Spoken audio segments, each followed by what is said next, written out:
तर मी थातूर मात्र सांगत नाही, शब्दाचा पक्का आहे अजित पवार, असं अजित पवारांनी म्हटलेलं आहे। बारामतीपेक्षा इतर नेत्यांची शहरं भकास झाली।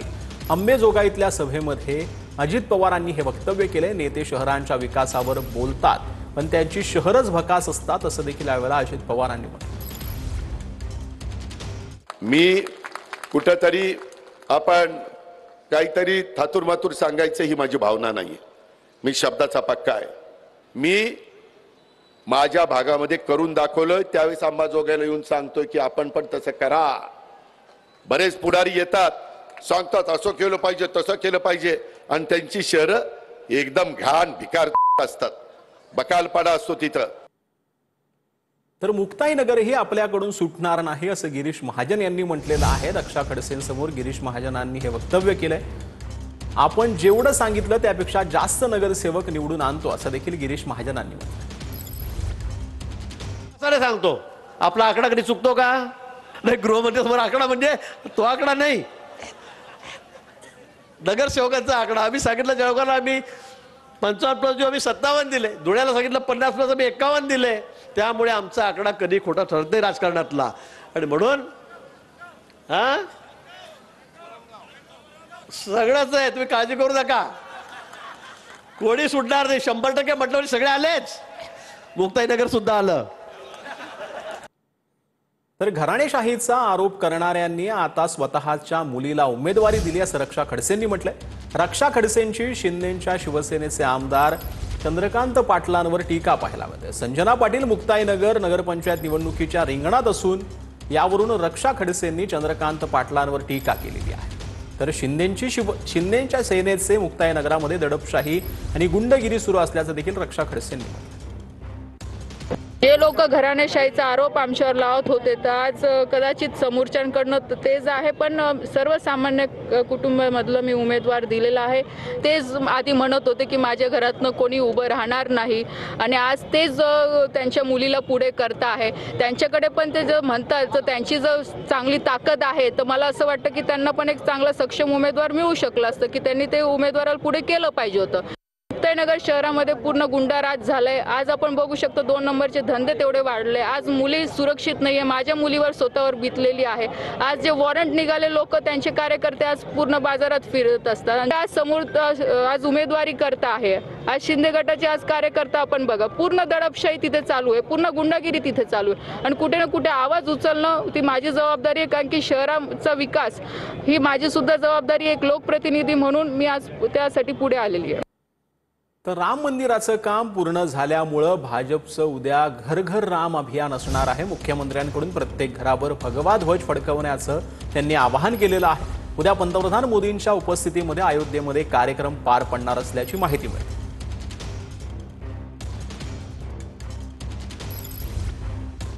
तर अहिल्यानगरच्या कोपरगावमध्ये मुख्यमंत्री देवेंद्र फडणवीसांच्या दौऱ्यापूर्वी काँग्रेसला मोठा धक्का बसलाय। कोपरगाव शहराध्यक्ष तुषार पोटे यांनी पदाचा प्राथमिक सदस्यत्वाचा राजीनामा दिला। फडणवीसांच्या उपस्थितीमध्ये त्यांनी भाजपामध्ये प्रवेश जो आहे तो त्यांनी केलेला आहे। काँग्रेसच्या शहराध्यक्षपदाच्या राजीनाम्यावर राजकीय वर्तुळात जी आहे ती खळबळ उडाल्याचं पाहायला मिळतं। तर काँग्रेसचे प्रदेशाध्यक्ष हर्षवर्धन सकपाळ यांच्या ट्विटरद्वारे फडणवीसांवर पलटवार पाहायला मिळतो। एखाद्या व्यक्ती इतकाही द्वेष नको की सारखी तीच व्यक्ती दिसावी, डेलीतून बाहेर पडून भानावर या। राहुल गांधींवरील टीकेवरून सकपाळांनी हा निशाणा साधलाय। राहुल गांधींनी परफेक्ट निशाणा मारला, पण एवढं विवळू नका, असा टोला देखील यावेळेला सकपाळांनी फडणवीसांना लगावला।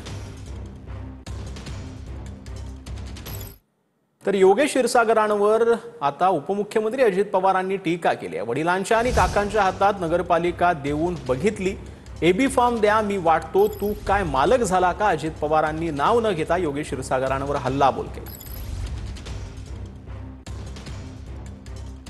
तुम्ही फक्त साथ द्या, तुम्ही त्यांना म्हणा, इतक्यादा तुला निवडून देऊन बघितलंय, तुझ्या बापाच्या हातात नगरपालिका देऊन बघितलं, तुझ्या चुलत्याच्या हातात नगरपालिका देऊन बघितलं, सगळ्यांच्या हातात देऊन बघितलं, आता एकट्या अजित पवार, आणि अजित पवारनी केलंय। पालकमंत्र्याला काम चांगलं करायचं म्हटलं तर किती अधिकार आहे तुम्हाला माहितीये। मला सांगितलं की सगळे एबी फॉर्म माझ्याकडे द्या, मग मी उभं करणार। अरे तू काय एकटा मालक झाला का? हुकुमशाही नाही चालत. मी तो अधिकार नाकारत नाहीये. तर परळीतल्या प्रचार सभेमध्ये धनंजय मुंडेंना जेलमध्ये असलेल्या वाल्मिक कराडची आठवण आली. एक व्यक्ती आपल्यासोबत नाही याची जाणीव आहे असं धनंजय मुंडेंनी म्हटलं. संतोष देशमुख हत्या प्रकरणातल्या मुख्य आरोपीचा धनंजय मुंडेंना कळवळा आलाय. तर एखाद्या प्रकरणात ज्याचा संबंध नाही तो माणूस पिसला जातोय असं वक्तव्य पंकजा मुंडेंनी केलंय. पंकजा मुंडेंना नेमकं काय म्हणायचं आहे असा सवाल उपस्थित होतोय. पाहूया. परळी नगरपालिकेच्या प्रचार सभेत धनंजय मुंडेंना जेलमध्ये असलेल्या वाल्मिक कराडची आठवण आली. जगमित्र कार्यालय हे 24 तास सर्वांसाठी खुलं असायचं. आताही कार्यालय सुरू आहे, पण एक व्यक्ती आपल्यासोबत नाही याची जाणीव आहे असं धनंजय मुंडे म्हणाले. परळीच्या जगमित्र कार्यालयात बसून वाल्मिक कराड धनंजय मुंडेंचं काम पाहायचा. वाल्मिक कराडच जगमित्र कार्यालयात बसून सगळी सूत्र हलवायचा. धनंजय मुंडेंच्या प्रचार सभांची तयारी सुद्धा वाल्मिककडेच असायची. परळीच्या या प्रचार सभेतही धनंजय मुंडेंना बीडच्या कारागृहात असलेल्या वाल्मिक कराडचा कळवळा आला. 12 महिने 24 तास जगमित्र चालू होतं. जे काही असेल नसेल गोरगरिबाला मदत आपण करत होतो. आज 9-10 महिने झाले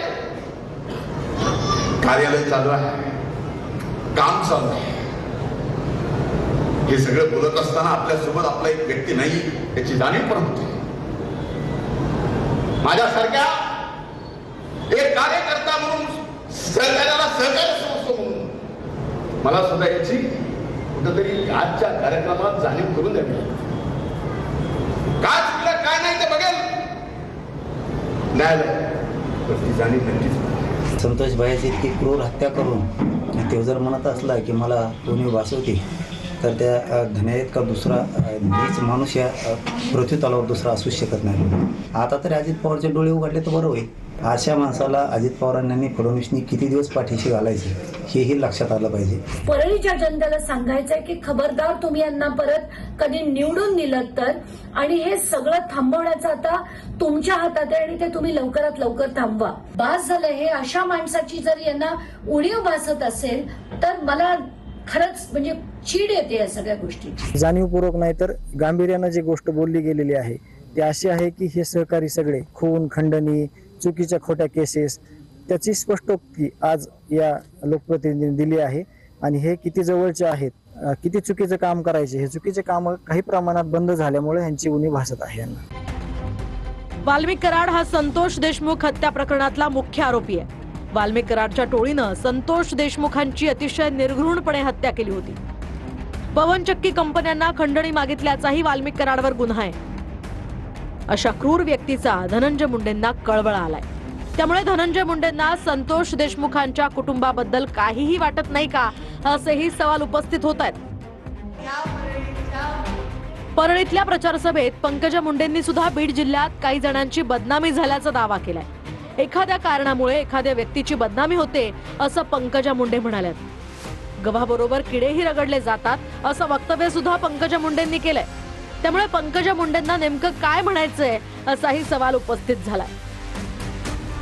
आपल्या जिल्ह्यामध्ये एखाद्या कारणामुळे एखादी बदनामी झाली तर ज्याच्यामध्ये त्याचा काही संबंध नसतो ना, तो माणूस हा त्याच्यामध्ये पिसला जातो.